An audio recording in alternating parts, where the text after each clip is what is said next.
வணக்கம்.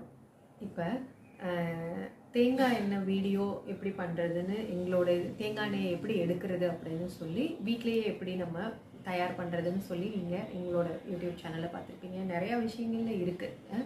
ஆனால் அந்த எண்ணெயை வச்சு இப்போ நம்மளோட தலைமுடிக்கு அந்த தலைக்கு தேய்க்கிற எண்ணெயை வந்து நம்ம எப்படி ரெடி பண்ணுறது அப்படின்னு சொல்லி நான் உங்கள்கிட்ட காமிக்க போகிறேன்.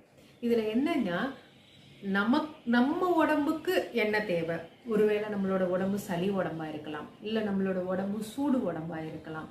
சூடு உடம்பா இருக்குதுன்னா அதுக்கு தனியான பொருட்களை போட்டு நம்ம தலைக்கு எண்ணெய் ரெடி பண்ணணும். இல்லை நம்மளோட உடம்பு வந்து சளி உடம்போ குளுமையான உடம்பா கூட இருக்கலாம். அப்படி இருக்கிற உடம்புக்கு என்னென்னலாம் நம்ம பயன்படுத்தணும் அப்படின்னு சொல்லி